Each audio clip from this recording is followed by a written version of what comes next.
What are your goals to improve your game in 2019? And how do you go about setting up those goals? Let's tee it up.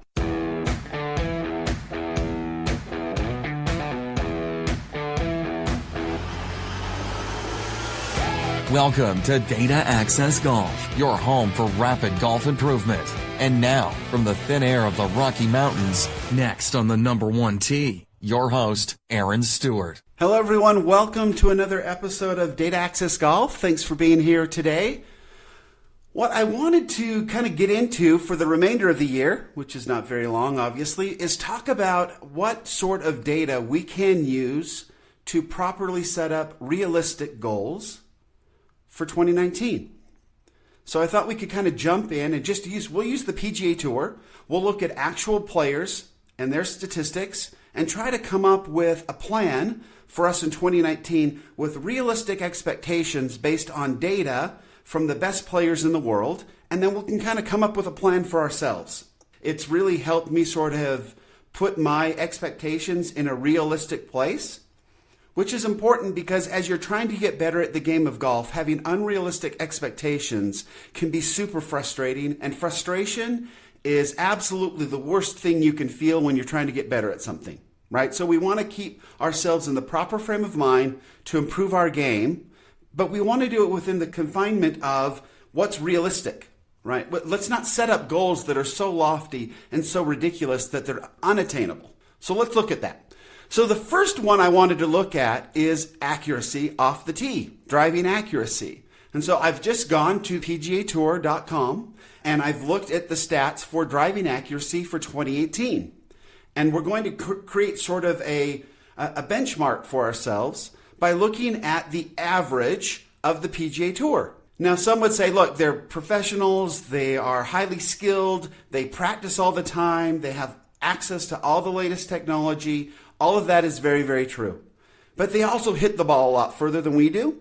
The further you hit the ball, the more chance you have of missing a fairway, right? Because it can just go further into more trouble. We hit it a lot shorter, so chances are better that we're going to be able to find the fairway a little bit more if we have any sort of skill at all. So I think it's a nice balance to take the stats from the PGA Tour and sort of find the average, and then let's create some goals based on that we can then say are still lofty goals. I mean, we're talking about the average PGA Tour player. From what I've seen over the years of talking to people about expectations is we have these unrealistic expectations in our golf game and how we should be performing that just cause frustration, that kill our motivation to get better. Okay, so here we go. Looking at driving accuracy for 2019, in the number one position, right up at the top, is Henrik Stenson. And he hit the fairway 75% of the time off the tee. All of us who follow Henrik Stenson and understand how he plays the game, we all realize that Henrik Stenson likes to hit that strong 3-wood off the tee a lot. And to some purists, he'll get to some holes where it's obviously a driver and he will still hit the 3-wood. He's comfortable hitting the 3-wood. Hey, he's hitting 75% of his fairways.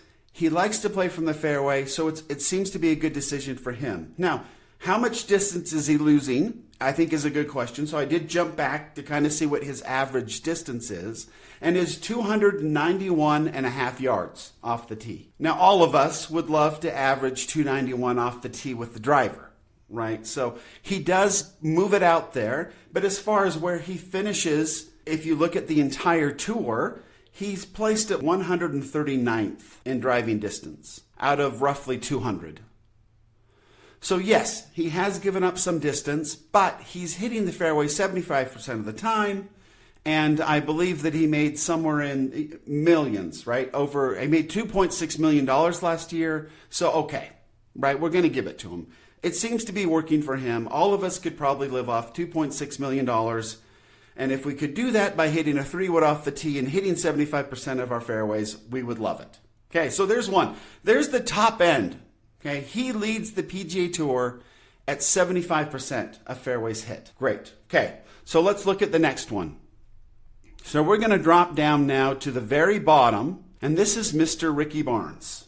Bless his heart. Ricky Barnes hit the fairway 47% of the time off the tee. He missed the fairway more than he hit the fairway in 2018, which is, wow. That would be a tough way to play golf, right? But here you go, somebody who made, $340,000 on the PGA Tour last year, hit the fairway less than half the time. Okay, so there's our two extremes in this category, in the accuracy category. So they've measured 193 individuals hit enough drives to be considered into this driving accuracy stat. Then the average of that puts us right at 96th. So I'm going to go to the 96th spot, which is Tyrrell Hatton. And Tyrrell Hatton hits the fairway 62% of the time.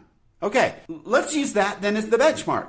Let's say 62%. We want to set up a goal for ourselves to hit the fairway somewhere around 60% of the time. Now, in a normal round of golf, we've got 18 holes.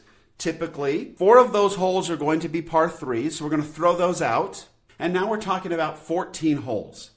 62% of 14 holes is somewhere between 8 and 9 fairways around. So there's our goal for 2019. And what I mean by goal is we're going to set up benchmarks for ourselves.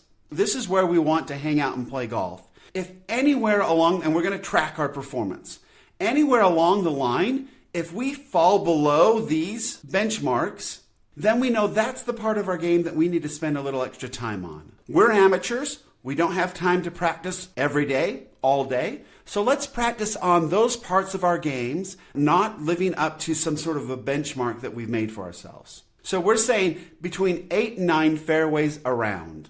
So track your fairways hit. I'm going to track my fairways hit. If I hit less than 8 fairways around, then I know I need to go and work on my long game, off the tee, work on my driver. There's many out there who will go out and play a round of golf, and every time they miss a fairway, they freak out. And you've played with these guys, and you may be one yourself. Can we take a step back and realize, look, the best players in the world, the ones that do this for a living and practice all the time, have the best technology, have the best coaches, play in the best conditions, that these players are missing fairways. A lot of them. 40% of the time, they miss a fairway. And so let's set up those expectations. We're going to miss fairways, and that's okay. That's part of playing golf. It has nothing to do with us not performing well. It has everything to do with the fact that we are trying to perform a very difficult task, play a very difficult game, the game of golf. And let's just be okay with that. So when you miss a fairway, shrug it off as that's golf. We'll stay calm. We'll go up, figure out where we are, and try to make it work from there, instead of getting upset that we didn't perform up to some kind of unrealistic standard that just doesn't exist. Some of you are saying, okay, 96, that's ridiculous. Only 62% of the time, that's ridiculous. Well, let me kind of give you a few names of some folks that are down below Tyrrell Hatton. We've got Alex Noren, who we know finished in the top 20. We've got Jordan Spieth at 99th. Bud Cauley at 106th. Xander Schauffele, who finished in the top 20, 124. Dustin Johnson at 125. There's the length causing a problem. He's known to be a very accurate driver of the golf ball.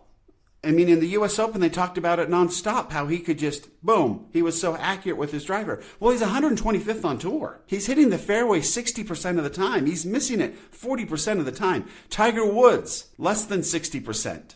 John Rahm, with his short backswing, less than 60% of the time he finds the fairway. Justin Thomas, 138th. He hits the fairway less than 59% of the time. Jason Day, 58% of the time. Okay, so let's just be realistic this year. 2019 is the year of being realistic. We are going to miss the fairway, and we're going to be okay with that. If we hit 8 fairways around, let's be just completely thrilled with that. And if we're hitting 7, we're close. If we're hitting 6, still really not that bad. When you look at some of the players out here, Brooks Koepka, right, won 2 majors in 2018 and went back-to-back with the U.S. Open. The most difficult driving test of golf is the U.S. Open. He's at 155th. He hits the fairway 57% of the time. In 2019, let's keep it real. Golf is hard. We miss fairways sometimes, and that's okay. And when we're missing fairways, say, if we're not hitting at least 6 fairways around, then let's put in some time to get our off-the-tee game a little bit better. Hopefully that is helpful. We're going to keep looking at some other stats for the rest of this time that we have together before it turns to 2019 to hopefully prepare ourselves to have realistic expectations going forward. So thanks for tuning in today. Appreciate it. Remember always, better data always means better golf. Thanks. Thanks for listening to Data Access Golf with Aaron Stewart. Check us out online at dataaccessgolf.com, and we'll see you on the next episode.